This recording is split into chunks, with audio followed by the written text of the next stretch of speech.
إن الحمد لله نحمده ونستعينه ونستغفره ونعوذ بالله من شرور أنفسنا ومن سيئات أعمالنا من يهد الله فلا مضل له ومن يضلل فلا هادي له أشهد أن لا إله إلا الله وحده لا شريك له وأشهد أن محمدا عبده ورسوله اللهم صل وسلم وبارك على محمد وعلى آله وصحبه أجمعين أما بعد قال الله تعالى في القرآن الكريم يا أيها الذين آمنوا اتقوا الله حق تقاته ولا تموتن إلا وأنتم مسلمون. Jemaah Jumat yang dimuliakan Allah, segala puji bagi Allah yang maha awal tanpa permulaan, yang maha akhir tanpa penghujung, dan yang maha abadi tanpa perubahan. Alhamdulillah atas nikmat yang diberikannya kita bisa melaksanakan ibadah salat Jumat di Masjid At-Taqwa Muhammadiyah yang dimuliakan Allah Subhanahu wa taala. Salawat dan salam semoga dilimpahkan kepada Nabi Muhammad sallallahu alaihi wasallam, pemimpin orang-orang soleh, kekasih sang penguasa yang maha perkasa, pembawa berita gembira dari yang maha pengampun dan mata air teladan bagi umat manusia. Demikian pula kepada keluarga dan para sahabat yang menjaga. Khotib berwasiat kepada diri sendiri khususnya dan jemaah sekalian, marilah kita selalu bertakwa kepada Allah Subhanahu wa taala dengan sebenar-benarnya takwa, menjalankan segala yang diperintahkannya dan menjauhi segala apa yang telah dilarangnya.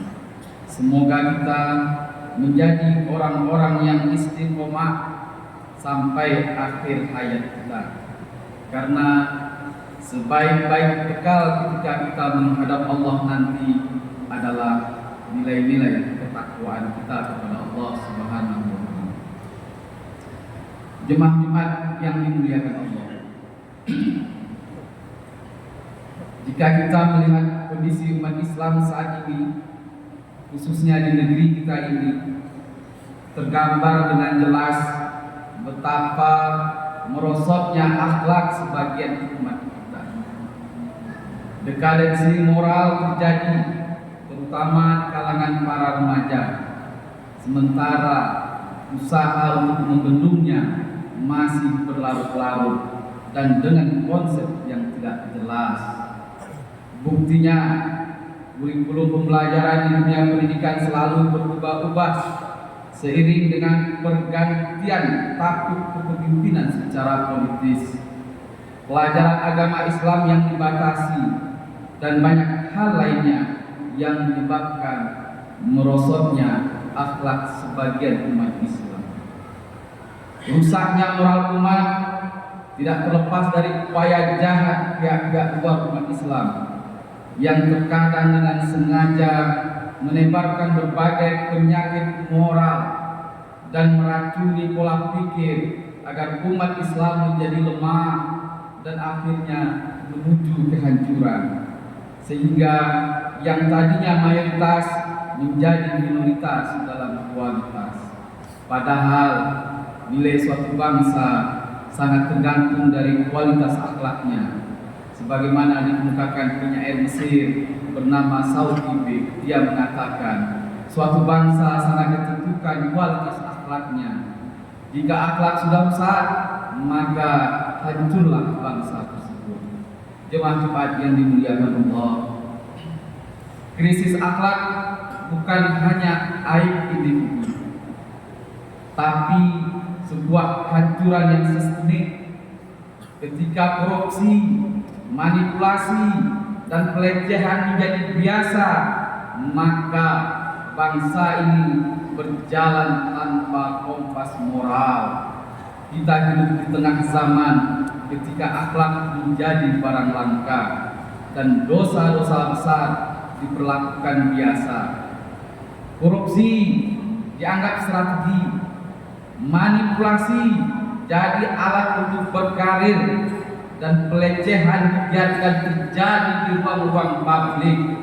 Bahkan sebagian media dan tokoh menjadikan maksiat sebagai komoditi tontonan. Ini yang merusak bangsa kita ini. Bangsa ini sedang merangkak di atas lumpur dosa, bukan karena kita tidak punya ilmu, tapi karena kita tidak punya malu dan tidak lagi merasa diawasi oleh Allah Subhanahu wa taala. Rasulullah sallallahu alaihi wasallam bersabda, qala Rasulullah sallallahu alaihi wasallam, "Idza lam tasta fasta ma sitta." Jika engkau tidak punya rasa malu, maka berbuatlah sesukamu. Hadis riwayat Bukhari. Jemaah Jumat yang dimuliakan Allah, krisis akhlak bukan hanya kerusakan pribadi, ia adalah kerusakan sistemik, terjadi dalam pendidikan, terjadi dalam politik, media, ekonomi, bahkan hingga rumah tangga kita sendiri. Saat kejujuran dikalahkan oleh kelicikan, amanah dikubur oleh korupsi, dan harga diri dihancurkan oleh syahwat, maka bangsa ini berjalan tanpa kompas moral. Allah Subhanahu wa taala berfirman dalam surah Ar-Rum yang artinya telah tampak kerusakan di darat dan di laut disebabkan karena perbuatan tangan manusia itu sendiri. Jemaah Jumat yang dimuliakan Allah, banyak dari umat kita ini yang sudah tak peduli apakah hartanya halal atau haram, apakah ucapannya jujur atau bohong, apakah tindakannya mulia atau tercela. Semua diukur dengan kepentingan, semua diukur dengan keuntungan, dan semua diukur dengan kepuasan nafsu. Ingatlah bahwa akhlak adalah pilar keberlanjutan bangsa.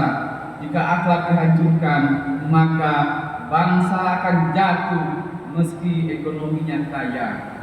Begitu sebaliknya, jika akhlak ditegakkan, maka kehormatan bangsa tetap hidup meski kita miskin harta. Rasulullah SAW bersabda, qala Rasulullah SAW, "Innama bu'istu liutammima makarimal akhlak." Sesungguhnya aku diutus tidak lain kecuali untuk menyempurnakan akhlak yang mulia. Hadis riwayat Ahmad. Jemaah Jumat yang dimuliakan Allah, jangan biarkan umat ini hanyut dalam arus dosa dan kebinasaan, dosa dan kehinaan. Saatnya para pemimpin, penegak hukum, dai, guru, orang tua, dan seluruh elemen masyarakat bangkit menegakkan dakwah akhlak dengan pendekatan yang nyata, penegakan hukum melalui kekuasaan, melalui komunitas, media sosial, pendidikan, hingga kebijakan nyata. Allah Subhanahu wa taala berfirman, "Wa takum minkum yad'una ila khair wa ya'muruna bil ma'ruf wa yanhauna 'anil munkar." Dan hendaklah ada di antara kamu segolongan umat yang menyeru kepada kebaikan, menyuruh kepada yang ma'ruf, dan mencegah dari yang munkar. Quran Surah Al-Imran ayat 104. Terjadinya kerusakan moral manusia di masa ini memberikan gambaran bahwa umat Islam sudah banyak yang menjauhi dan meninggalkan ajaran agamanya. Seseorang tidak akan melakukan perbuatan tercela selama iman masih terpatri dengan kuat di hatinya. Agama seharusnya dijadikan sebagai sumber inspirasi dan kaidah penuntun di dalam kehidupan berbangsa dan bernegara, bukan malah dijauhkan dari kehidupan berbangsa dan bernegara. Dalam rangka menunjukkan amanah dasar negara dan konstitusi, maka agama harus dijadikan sumber hukum, sumber inspirasi, dan kaidah penuntun dalam sistem kehidupan berbangsa dan bernegara, sehingga tidak terjadi benturan antara pola pikir keagamaan dan pola pikir kebangsaan. Oleh karena itu, di bulan Zulkaidah yang mulia ini, marilah kita memperbanyak amal soleh dan menjauhi diri dari kemaksiatan. Statusnya sebagai bulan suci menjadikan setiap dosa yang dilakukan memiliki konsekuensi lebih berat. Sebagaimana firman Allah dalam surah At-Taubah, "Fala tazallamu fihinna anfusakum." Maka janganlah kamu menzalimi dirimu pada bulan-bulan itu. Menzalimi diri sendiri berarti melakukan kemaksiatan yang merusak hubungan kita dengan Allah. Sebaliknya, kebaikan yang dilakukan di bulan ini akan dilipat gandakan pahalanya oleh Allah Subhanahu wa taala. Maka mari kita isi bulan Zulkaidah ini menuju generasi yang berakhlakul karimah, banyak-banyak bersedekah, selalu rajin membaca Al-Quran, berzikir dan berbuat baik kepada sesama. Barakallahu li wa lakum fil Qur'anil azim wa nafa'ani wa iyyakum bima fihi minal ayati wa dzikril hakim wa taqabbala minni wa minkum tilawatahu innahu huwas samiul alim.